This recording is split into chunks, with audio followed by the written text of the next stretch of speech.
Hello students, welcome back. Last time previously हमने देखा था कि formation of partial differential equation by eliminating of arbitrary constants and this time second method is arbitrary functions. So similarly दोनों एक दूसरे के equally चलते हैं, मतलब जैसे उसमें कांस्टेंट एलिमिनेट करते थे वैसे यहाँ पे फंक्शन एलिमिनेट करना है। एक्सेप्ट दिस आपका और कोई मेथड में चेंजेस नहीं है। ओके, तो पहले देख लेते हैं आइडेंटिफिकेशन मेथड का। सीधा सिंपल क्वेश्चन के अंदर जैसे प्रीवियसली क्वेश्चंस में आपको कांस्टेंट दिए जाते थे लाइक ए बी सी थे, या फिर ऑप्शन थे कि आपके x-2 y-3 ऐसे दिया है, तो ये पूरा पार्ट हम कांस्टेंट के फॉर्म में कन्वर्ट करते थे और इसको पूरा रिप्लेस कर देते थे कंपेयर करके, यानी उसको एलिमिनेट कर देते थे। सिमिलरली यहाँ पे क्या होगा आपका, जैसे कांस्टेंट थे वैसे यहाँ पे फंक्शन दिया होगा, f हो सकता है, फाई हो सकता है, जाई हो सकता है, ऐसे g भी हो सकता है। तो कोई भी फंक्शन फॉर्म दिया है तो आपको फंक्शन को एलिमिनेट करना है। एलिमिनेट करने का सेम तरीका है कि सिर्फ आपको क्या करना है, उसकी वैल्यूज बनानी है। आफ्टर दैट उसको दूसरी वैल्यूज में क्या दो, सब्स्टिट्यूट कर दो, या फिर ऑप्शन सेकंड ये है कि कंपेयर कर दो। ओके, तो सेम उसी तरीके से स्टार्ट करते हैं। फर्स्ट क्वेश्चन दिया है, form a partial differential equation. Same formation का वर्ड है, मतलब इन दोनों में से एक मेथड आएगी। ये आइडेंटिफाई करो कि दोनों में से कौन सी मेथड है। इनकेस अगर एग्जाम में आइडेंटिफाई नहीं होता तो भी कोई प्रॉब्लम नहीं है, दोनों मेथड सिमिलर ही चल रही है तो कोई प्रॉब्लम नहीं आएगी। क्वेश्चन क्या है आपका, एफ वाला, दैट मीन्स के आर्बिट्ररी फंक्शंस वाला टॉपिक होगा, यानी इसको आपको फंक्शन को एलिमिनेट करना पड़ेगा। ओके, सो क्वेश्चन स्टार्ट करते हैं। सबसे पहले जो इक्वेशन आपको दिया है वो ऐसे ही लिख देते हैं। Here equation is z is equals to f of x square minus y square, ये आपको दिया है। ओके, क्या करना है आपको, इक्वेशन 1 दे देता हूं, इसको डिफरेंशिएट करना है x के रिस्पेक्ट में। So that means differentiate equation 1 with respect to x। जो प्रीवियस लेक्चर में हमने किया था वही मेथड है, सेम टू सेम। सो ये होगा del z by del x, then f का डिफरेंशिएशन होगा f डैश। ओके, क्योंकि फंक्शन का f का डायरेक्टली f डैश होता है, और अंदर का जो पार्ट है वो आपको एज इट इज रखना। ओके, जैसे f ऑफ x का डिफरेंशिएशन आप लोग क्या लिखते थे, f डैश x लिखते थे। सिमिलरली मैंने ये बनाया, बट यहाँ पे x था, यानी वो स्पिरिट का प्रॉब्लम नहीं आता था, यहाँ पे स्पिरिट का प्रॉब्लम आएगा। स्पिरिट मतलब ये जो पोर्शन है इसका वापस से मुझे डिफरेंशिएशन करना पड़ेगा। तो इसका x के रिस्पेक्ट में करूं तो x स्क्वायर का होगा 2x, y इस टाइम पे कांस्टेंट होगा तो इसका डिफरेंशिएशन हो जाएगा 0। दैट मींस कि सिर्फ यहां से बचेगा 2x, एंड डिफरेंशिएशन है इसलिए ये टर्म हम इनटू में लिखेंगे। Okay, del z by del x की ये वैल्यू मिली है। अगर चाहो तो यहाँ पे इसकी जगह स्मॉल p नोटेशन यूज करके भी लिख सकते हो। Okay, so small p is equal to f dash x square minus y square into 2x। Okay, किसको एलिमिनेट करना है हमें, फंक्शन को। ओके, फंक्शन क्या है आपका, f वाला टर्म। अभी यहाँ पे क्या है, f डैश, यानी मुझे इसको एलिमिनेट करना पड़ेगा। अकेला f डैश कभी भी एलिमिनेट नहीं होगा क्योंकि ये कनेक्टेड है इसके साथ, तो पूरा ये टर्म एलिमिनेट करना है। तो इसके लिए क्या करना पड़ेगा, जो टर्म आपको एलिमिनेट करना है उसकी वैल्यू बनाओ, यानी कि उसको लेफ्ट हैंड साइड ले लो। तो अभी मैं इसको एज इट इज रहने देता हूं, f dash x square minus y square as it is. ये जो टर्म है p, ये एज इट इज 2x इस साइड आएगा तो क्या हो जाएगा, p अपॉन 2x। एक्चुअली ये टर्म राइट हैंड साइड पे है, ये मैं लेफ्ट हैंड साइड पे ले जाता हूं और उस पूरे टर्म को मैंने रिवर्स लिख दिया है। Okay, so f dash as it is रखा, 2x को इस साइड ले गया तो इसके इज इक्वल टू क्या मिला, p अपॉन 2x। ये मैंने इस तरीके से लिख दिया। इसको नाम दे दो इक्वेशन नंबर 2।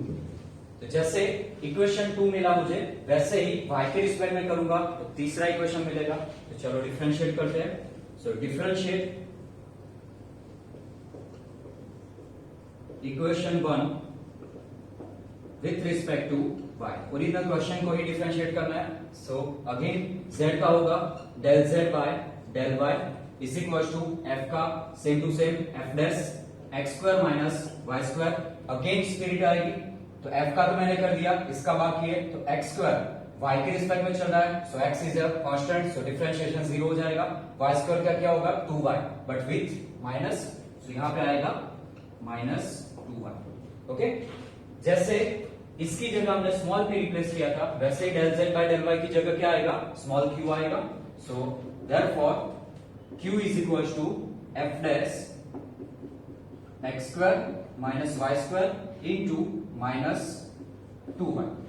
अगेन आपने प्रीवियस इक्वेशन में किसकी वैल्यू बनाई, f डैश की, क्योंकि इसको एलिमिनेट करना है. सो सिमिलरली यहां पे भी f डैश की वैल्यू बनेगी. और ये पता चले या ना चले, बस इतना याद रखो, आपको फंक्शन को एलिमिनेट करना है तो फंक्शन की वैल्यू बनानी है, चाहे ये वाला इक्वेशन हो या फिर इसके अंदर. Okay, so f dash is equal to same जैसे प्रीवियस किया था, ये एज इट इज रहेगा, ये पूरा टर्म इस साइड आएगा तो क्या बन जाएगा, minus Q upon 2y. Minus भी ट्रांसफर कर देना, क्योंकि यहाँ पे सिर्फ f डैश वाला टर्म है, तो सिर्फ f डैश वाला ही यहाँ पे रखना है. So this is the equation number 3. Equation 2 and 3 compare करो तो देखो, इसका लेफ्ट हैंड साइड, इसका लेफ्ट हैंड साइड इक्वल है, तो कंपैरिजन में जो इक्वल पार्ट होता है वो पूरा का पूरा एलिमिनेट हो जाता है. जो दूसरा पार्ट है राइट हैंड साइड वाला, वो दोनों के कंपेयर हो जाते हैं. अगर ये ना समझ में आए तो सिंपल इसकी वैल्यू ये जो है ये यहाँ पे सब्स्टिट्यूट कर दो और फिर आपका आंसर बन जाएगा. तो दोनों मेथड से चलता है, सब्स्टिट्यूशन से भी और कंपैरिजन से. So, मैं कंपेयर करता हूं, compare the equation 2 and 3. So compare करो तो यहां पे वैल्यू मिलेगी small p upon 2x is equal to minus Q upon 2y. पहले तो दोनों साइड से 2 कैंसिल हो जाएगा, सो 2 कैंसिल हो गया. देयरफॉर यहां पे क्या वैल्यू बचेगी, p upon x is equal to minus Q upon y. हमारा जो लास्ट आंसर होता है वो नॉर्मल फॉर्म में होता है, मतलब फ्रैक्शन नहीं होता. तो x को इस साइड ले जाओ, y को इस साइड ले जाओ. So P Y is equal to minus X Q या फिर क्यू एक्स. ओके, अभी भी कन्वर्ट कर सकता हूं, इसको इस साइड ले लो तो यहां पे आ जाएगा, तो क्या हो जाएगा, P Y plus Q X is equal to 0. तो ये आपका पार्शियल डिफरेंशियल इक्वेशन बन गया. ओके, कैसे पता चलता है, स्मॉल p एंड q है, उसका एक्चुअल आंसर क्या है, del z by del x and q वाला यानी कि del z by del y. Okay, तो डिफरेंशिएशन आ गया है. सो फाइनल कंक्लूजन लिख दो यहाँ पे, which is a partial differential equation. जैसे हम प्रीवियसली लिखते थे वैसे ही यहाँ पे ऑर्डर मेंशन करना है. ऑर्डर क्या आएगी, तो स्मॉल p एंड q है, p एंड q मतलब सिर्फ single time derivation, that means एक ही बार डिफरेंशिएशन हो रहा है, तो ऑर्डर क्या आएगी, फर्स्ट ऑर्डर. मैं यहां पे लिखता हूं equation of first order. That's it. So ये मेथड के अंदर भी जैसे फर्स्ट मेथड में किया था सिमिलरली वैसे किया है, सिर्फ उसमें यहाँ पे आप कांस्टेंट की वैल्यू बनाते थे, यहाँ पे फंक्शन की बनानी है और कोई चेंजेस नहीं है. इसके बाद हम देखते हैं example number 2. Second example is form a partial differential equation. Again formation का क्वेश्चन लिखा है और आपको यहाँ पे इक्वेशन दिया है. इक्वेशन में पहले एक चीज समझ लो, प्रीवियसली जितने भी क्वेश्चन सॉल्व किए उसमें सिर्फ x एंड y वेरिएबल था. अभी इसके अंदर क्या है, z वेरिएबल भी है. मैंने आपको पहले ही समझाया था कि z मतलब आपका पूरे पार्शियल डिफरेंशियल इक्वेशन या कॉम्प्लेक्स दोनों की बात करें तो z मतलब उसके अंदर कौन से टर्म्स होते हैं, x एंड y. मतलब z कोई नया वेरिएबल नहीं है, वही वेरिएबल है जिसमें x एंड y कंबाइन आते हैं. ओके, अभी तक जो क्वेश्चन थे उसमें z पूरा इस साइड था, तो आप डायरेक्टली क्या कर देते थे, del z by del x. Okay, but यहाँ पे मिक्स में आया है, यहाँ पे भी है, मतलब एक साथ आपको डिफरेंशिएट करना पड़ेगा. दैट मींस सिंपल सेंस है कि अगर मैं x के रिस्पेक्ट में करूं तो सिर्फ इसका नहीं होगा, y का तो कांस्टेंट चलो हो जाएगा, 0 हो जाएगा या कांस्टेंट के तरीके से रहेगा, बट x का भी होगा, साथ में z का भी होगा क्योंकि z के अंदर x है. सिमिलरली जब y के रिस्पेक्ट में करूंगा तब भी z का होगा. यानी इन शॉर्ट जब भी आप डिफरेंशिएट करो z को कभी भी भूलना नहीं है, चाहे x के रिस्पेक्ट में करो या y के रिस्पेक्ट में. चलो क्वेश्चन स्टार्ट करते हैं. तो सबसे पहले यहाँ पे क्या है, इक्वेशन जो है वो लिखना है. So here x y z is equal to phi of x plus y plus z. Exam में अगर आइडेंटिफिकेशन करना है तो सीधा है, फाई फंक्शन है, फॉर्मेशन करना है, मतलब ये आपकी आर्बिट्ररी फंक्शंस वाली मेथड होगी. तो इसको एलिमिनेट करना है तो इसकी वैल्यू बनानी पड़ेगी. तो फर्स्ट ऑफ ऑल डिफरेंशिएट करते हैं क्योंकि ये नॉर्मल इक्वेशन है और मुझे पार्शियल में कन्वर्ट करना है, पार्शियल डिफरेंशियल इक्वेशन में, तो उसके लिए डिफरेंशिएशन डेफिनेटली करना पड़ेगा। So differentiate equation 1 with respect to again x। So पहले यहां पे क्या है, देखो x y z तीनों मल्टीप्लीकेशन से कनेक्टेड है। y तो चलो x के रिस्पेक्ट में कर रहा हूं तो y उस टाइम पे कांस्टेंट हो जाएगा, बट ये दोनों वेरिएबल रहेंगे। सो x और z वेरिएबल है और दोनों मल्टीप्लीकेशन से है, मतलब कि आपका मल्टीप्लीकेशन का जो डिफरेंशिएशन का रूल्स था वो आएगा। रूल्स वापस रिपीट कर देता हूं, क्या था कि एक term u as it is रखा और दूसरे का डिफरेंशिएशन करो, प्लस अब इसको रिवर्स कर दो, जिसका डिफरेंशिएशन बाकी है उसका यहाँ पे डिफरेंशिएशन आएगा और जिसका हो गया है वो एज इट इज रहेगा। ओके, तो यही रूल्स यहाँ पे अप्लाई करना है। चलो अप्लाई करते हैं। तो सबसे पहले मैं y कांस्टेंट है तो y को पहले तो बाहर ले लो, प्रॉब्लम क्रिएट ना करें। ओके, x का x के रिस्पेक्ट में डिफरेंशिएशन क्या होगा 1। इस टाइप पे z आपका एज इट इज रहेगा। क्यों एज इट इज रहेगा, क्योंकि मैंने x का किया है, z उस टाइम पे एज इट इज रखना पड़ेगा। एक टाइम पे एक ही का डिफरेंशिएशन होगा। प्लस अब उल्टा कर दो, x का मैंने यहां पे किया था तो अब x एज इट इज रखो और z का करो, तो z का क्या होगा del z by del x। Okay, is equal to phi का करो तो सेम फाइ डैश अंदर का term as it is. Again यहां पे स्पिरिट देखनी है तो स्पिरिट का करो तो x का x के रिस्पेक्ट में 1, y is a constant so differentiation is 0, z का होगा del z by del x। Okay, again del z by del x की जगह नोटेशन ले लो स्मॉल p, सो y अंदर मल्टीप्लाई कर देता हूं yz प्लस यहां पे जाएगा तो xy del z by del x की जगह small p is equal to phi dash x plus y plus z into 1 plus del z by del x की जगह स्मॉल p। ओके, एलिमिनेट किसको करना है, फंक्शन को, सो डेफिनेटली इसकी value बनानी पड़ेगी। So phi dash x plus y plus z ये एज इट इज रखा, ये पूरे टर्म को बीच में इंटू है तो इस साइड आएगा तो अपॉन में चला जाएगा, so is equal to yz plus xyp upon 1 plus p। Okay, this is the equation number 2। Phi dash की वैल्यू बन गई। वैसे ही दूसरी फाइ डैश की वैल्यू बनाओ विथ रिस्पेक्ट टू y करके। सो डिफरेंशिएट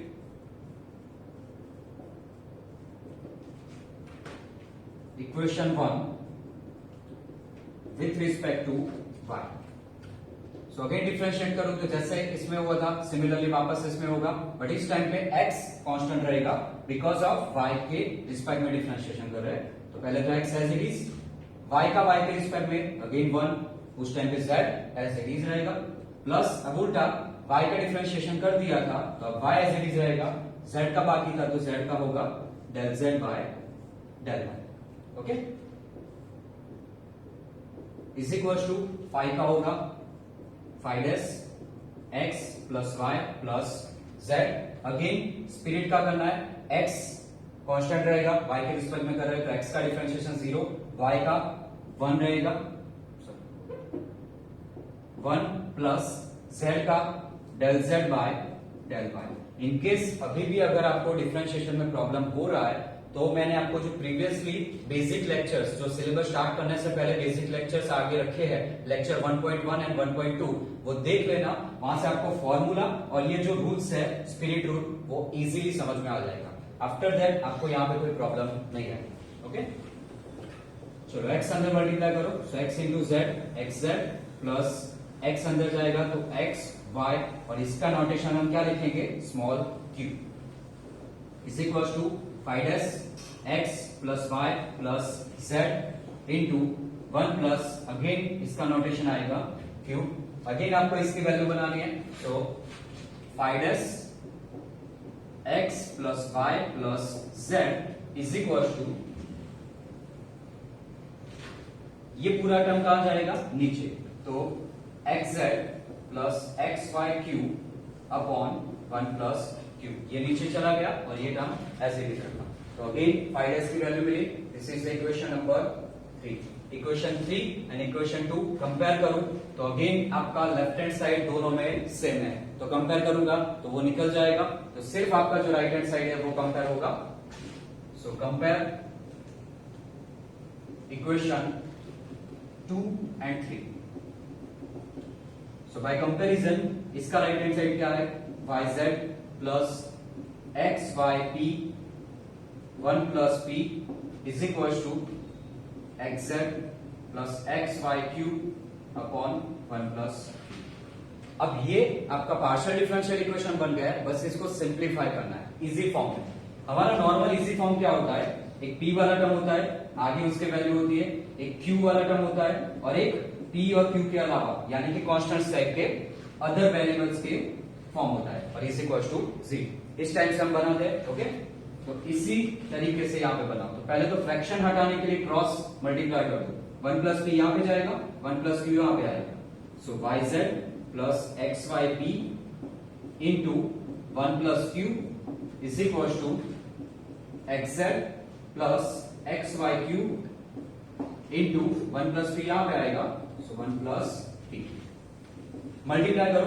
मल्टीप्लीकेशन में ध्यान रखना, एक टर्म पहले उठाओ, उसको दोनों के साथ मल्टीप्लाई कर दो, फिर सेकंड टर्म दोनों के साथ मल्टीप्लाई, जिससे वो कोई प्रॉब्लम ना रहे और कोई टर्म बाकी ना रह जाए. तो yz इंटू 1 yz रहेगा प्लस yz को ही दूसरे टर्म से मल्टीप्लाई करो तो yzq. डन. yz का काम खत्म. अब इसका xyp इंटू 1 सो xyp plus xyp into q यानी xypq is equal two similarly यहां पे करो xz पहले 1 के साथ, xz p के साथ, xzp. xz का काम खत्म. अब सिर्फ xyq को यहां पे मल्टीप्लाई करना है. सो xyq इंटू 1 तो पहला आएगा xyq. अब ये टर्म p के साथ होगा तो प्लस xypq. अब यहां पे देखो xypq xypq बीच में साइन है इज इक्वल टू, तो अगर मैं इसको इस साइड लूंगा तो माइनस हो जाएगा, मतलब डेफिनेटली कैंसिल होने वाला है. तो डायरेक्टली यहां से कैंसिल आउट कर देता हूं. अब थोड़ा और सिंप्लीफाई करना है. जैसे अभी मैंने समझाया, p वाला टर्म पहला होना चाहिए, आफ्टर दैट q वाले टर्म होने चाहिए. अभी p वाला यहां पे देखो दो टर्म है, तो पहले दोनों को एक साइड ट्रांसफर करते हैं. ये पहला टर्म लिखता हूं xyp, दूसरा p वाला कौन सा है, ये इस साइड आऊंगा तो माइनस हो जाएगा, माइनस xzp. p वाला टर्म बन गया, ब्रैकेट बना. अब वैसे ही q वाला बना, एक तो yzq है, दूसरा p वाला यहाँ पे xyq इस साइड आएगा तो माइनस xyq ब्रैकेट. अब देख लो कौन से टर्म आ गए, एक तो yzq आ गया, xyp आ गया, xzp आ गया और xyq आ गया. ये दोनों कैंसिल आउट है तो बच्चा सिर्फ ये दोनों term yz as it is, और ये टर्म इस साइड आएगा तो minus xz is equal to 0. अब जितना तो तीनों में से कॉमन निकल रहा है वो कॉमन ले लो. तो यहां से क्या निकलेगा, एक तो p आएगा और x आएगा, तो यहां पे x इंटू p बचेगा क्या, y यहां पे बचेगा, यहां पे z, y minus z plus यहां से y कॉमन निकलेगा और q कॉमन निकलेगा, दोनों में है. सो yq कॉमन, यहां पे रहेगा z माइनस x प्लस यहां से z दोनों में से कॉमन आएगा तो y minus x is equal to 0. इससे ज्यादा मैं सिंप्लीफाई नहीं कर सकता. तो ये आपका last answer which is a partial differential equation. कौन सी अगर आएगी, अगेन सिर्फ p और q है, मतलब सिंगल टाइम डेरिवेशन यानी कि ऑफ फर्स्ट ऑर्डर. ऑलवेज याद रखना, आपका क्वेश्चन खत्म होने के बाद ये कंक्लूजन लिखना जरूरी है, ये ऑलवेज आपको लिखना है. सो फर्स्ट एंड सेकंड सम से आपको मेथड समझ में आ गई होगी. जैसे मैंने सेकंड सम करवाया, फर्स्ट सम करवाया, वैसे ही इसके सारे सम है. हाँ, कुछ वेरिएशन आएगा टर्म्स की वजह से, जैसे कि नेक्स्ट लेक्चर में हम देखेंगे. यहाँ पे ये जो 5 टर्म है वैसा दूसरा टर्म भी दिया होगा, मतलब एक साथ दो फंक्शन होंगे. तब क्या करना है, फिर समटाइम्स ऐसा होगा कि एक ही फंक्शन के अंदर यहाँ पे एक वैल्यू है, कॉमा करके दूसरी वैल्यू होगी, तो उस टाइम पे क्या करना है, वो दोनों सम हम नेक्स्ट लेक्चर में देखेंगे. इसके अलावा और कोई वेरिएशन नहीं आएगा. और बाकी जो मेथड्स है, डिफरेंशिएट करो, इक्वेशन कंपेयर करो, वो सेम टू सेम है. ओके, सो फर्क पड़ेगा तो वो है आपका डिफरेंशिएशन, जो मैं आपको अगेन नेक्स्ट लेक्चर में जो डिफरेंट आएगा तब समझाऊंगा. होप सो आप लोगों को समझ में आया होगा। अगर इनकेस कोई क्वेरी है तो आप मुझे कॉल या व्हाट्सएप करके पूछ सकते हो। Thank you so much.